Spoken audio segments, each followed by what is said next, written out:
एकोनचत्वारिंशः सर्गः। इंद्र के द्वारा राजा सगर के यज्ञ संबंधी अश्व का अपहरण, सगर पुत्रों द्वारा सारी पृथ्वी का भेदन तथा देवताओं का ब्रह्मा जी को ये सब समाचार बताना।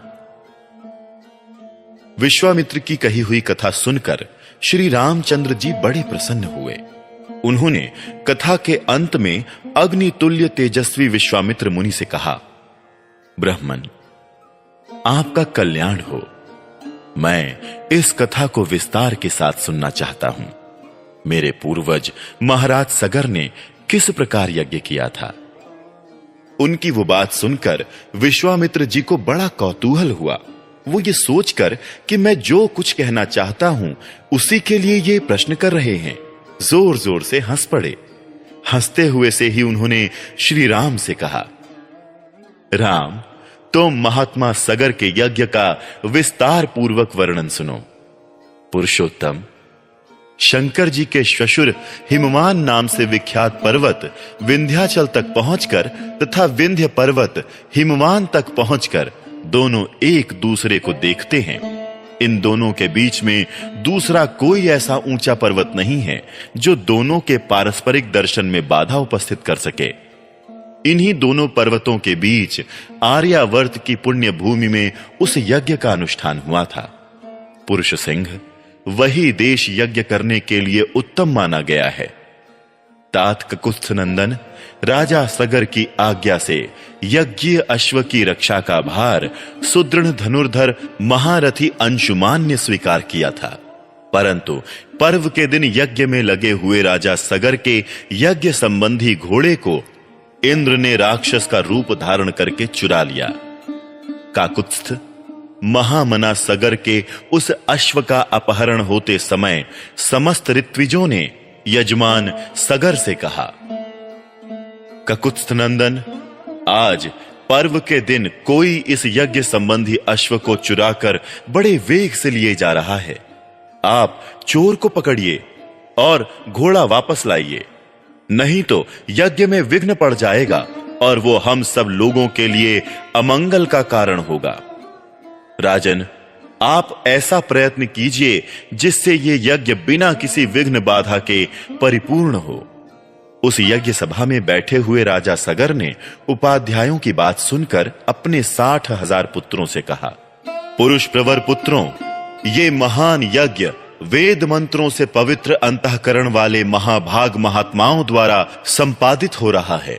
अतः यहां राक्षसों की पहुंच हो ऐसा मुझे नहीं दिखाई देता। अतः ये अश्व चुराने वाला कोई देव कोटि का पुरुष होगा। अतः पुत्रों, तुम लोग जाओ, घोड़े की खोज करो, तुम्हारा कल्याण हो। समुद्र से घिरी हुई इस सारी पृथ्वी को छान डालो, एक एक योजन विस्तृत भूमि को बांटकर उसका चप्पा चप्पा देख डालो।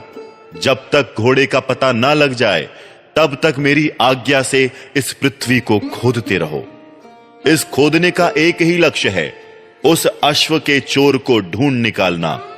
मैं यज्ञ की दीक्षा ले चुका हूं, अतः स्वयं उसे ढूंढने के लिए नहीं जा सकता।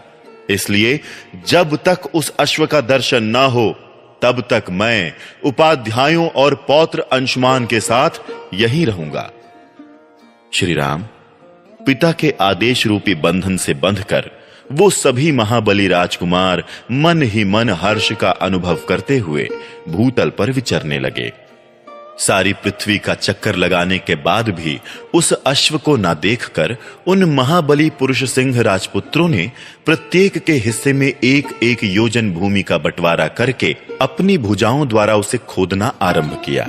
उनकी उन भुजाओं का स्पर्श वज्र के स्पर्श की भांति दुस्सह था।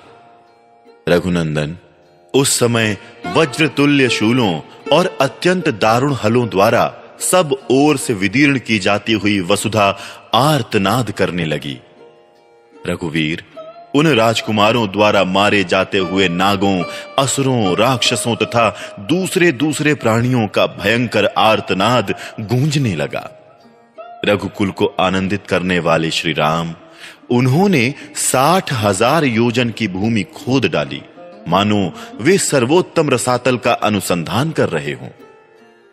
नृपश्रेष्ठ राम इस प्रकार पर्वतों से युक्त जाम्बू द्वीप की भूमि खोदते हुए वो राजकुमार सब ओर चक्कर लगाने लगे। इसी समय गंधर्वों, असुरों और नागों सहित संपूर्ण देवता मन ही मन घबरा उठे और ब्रह्मा जी के पास गए। उनके मुख पर विषाद छा रहा था। वो भय से अत्यंत संत्रस्त हो गए थे।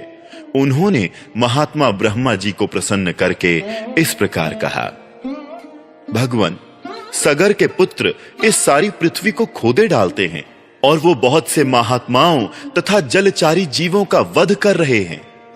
ये हमारे यज्ञ में विघ्न डालने वाला है। ये हमारा अश्व चुरा कर ले जाता है। ऐसा कहकर वो सगर के पुत्र समस्त प्राणियों की हिंसा कर रहे हैं। इस प्रकार श्री वाल्मीकि निर्मित आर्ष रामायण आदि काव्य के बालकांड में 39वां सर्ग पूरा हुआ।